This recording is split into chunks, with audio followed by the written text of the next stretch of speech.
What's cracking, everyone? Welcome back to the channel, and today we are doing another review of someone else's car. So with the car that's coming on the channel today, and obviously when we done Danny's S3 recently, what I want to do is start a series which I'm going to call Street Elite. Now the Street Elite series is essentially going to be showing off people's sort of everyday builds. So not crazy high horsepowered builds, but just builds that people have built and they have a massive passion for and they love and they put all their heart and soul into. And it could be anything from a little bit more horsepower or even maybe just a stance out build. And I can't wait to show you today's car. So the car that we have on the channel today is something that personally I would love to have one day, and it's an absolutely amazing build. So we're introducing Dylan's 350Z. So welcome to the channel, Dylan, and this is your 350Z. So tell us about it. Let's start with some power mods, because we can see it's more of a stance build, but like I say, let's talk about power. What have you done? What has changed, if anything, or is it just stock? So it's on a stage 1 remap. Okay. About 320 brake according to that. Nice. Just usual exhaust and induction kit. Nice. Nothing else to. So he's going to pop the bonnet for us as well, so we can see what's under there. It is a low rider as well, as we'll tell when we go around the back. That literally exhaust is going to be probably touching the floor right now. So obviously 3.5 litre V6. What are these stock power? This is at 280 stock. So 280 stock, and then stage 1, so it's had a remap and it's had obviously intakes been put on. Yep. Few little kind of dress up bits as well. Yeah, just, you know, better rad pack so it handles the heat a lot better. Nice. And just a full exhaust just to get everything out as quick as it can. Just some smart stuff really, like you say, like with the rad pack. A lot of people probably wouldn't think about that. Yeah. And then they go and start shoving more power in, and then they go, oh actually yeah, that's something that I now need to think about doing. So as we can see, the car is very much about styling as well. So we've done the performance side, so let's talk to Dylan now about obviously the styling side, and we're starting at the back. So these normally come with 2 exhausts, don't they? Yes, so twin exit. Twin exit, but you've obviously changed this over to what I would say is more of a Jap style exit, Jap can exit out on the angle. Looks amazing. And obviously different bumper? Yeah, so full body kit. Nice. By Firefly body kit. Shout out to those guys. I can't remember the brand exactly that is a replica of now. It's an Ings replica. So Ings replica. Yeah. Nice. Cool. Cool. And then Rocket Bunny spoiler. Yeah, this was new. Yeah, and then topped with the new carbon fibre. Huge.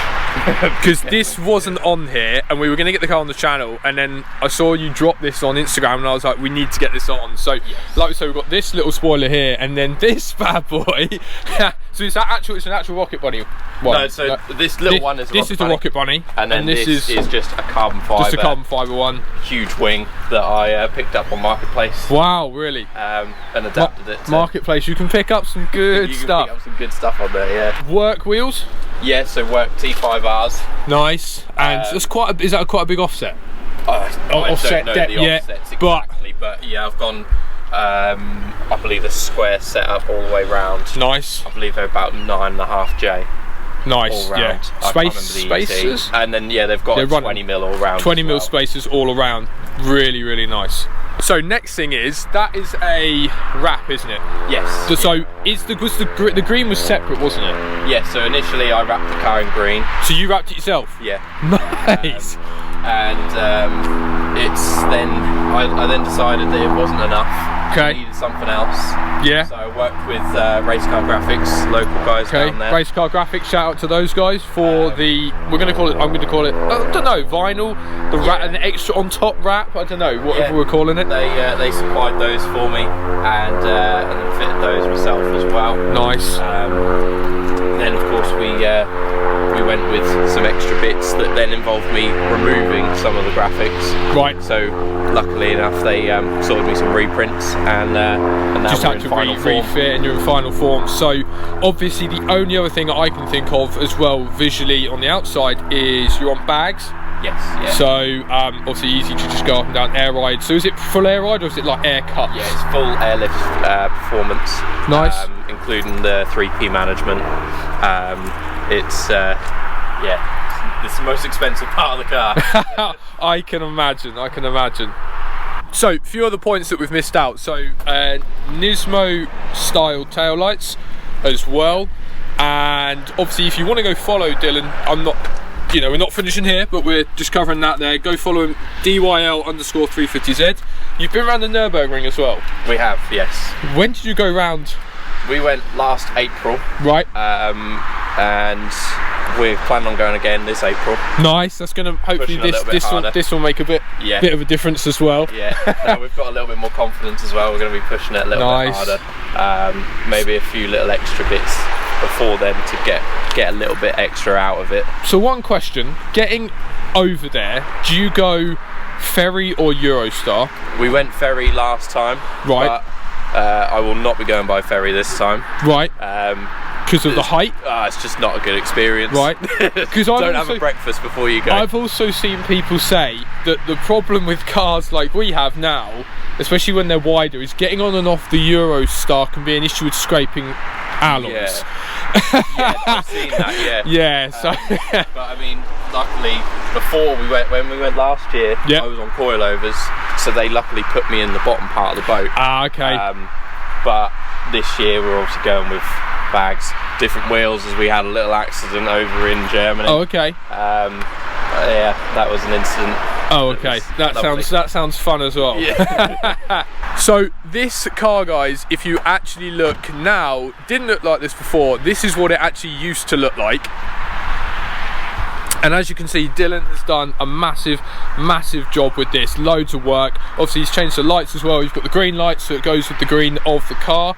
There's a lot that's gone into this. And again, this is what the whole Street Elite series is about.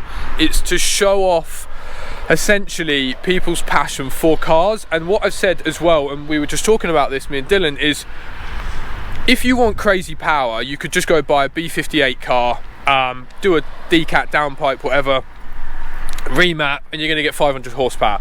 But as we were saying, this isn't all about that. This is about bringing you what people have built and showing off the cars that a lot of people don't get credit for, especially on what I would say the YouTube world, because most people on YouTube are looking for power, you know, 1000 horsepower build this, 800 horsepower build that, whereas I want to show off in the Street Elite series more of the power stuff between, say, 300 to 500 horsepower, but then also the stance stuff, which is what obviously Dylan has really gone for here with this sick build.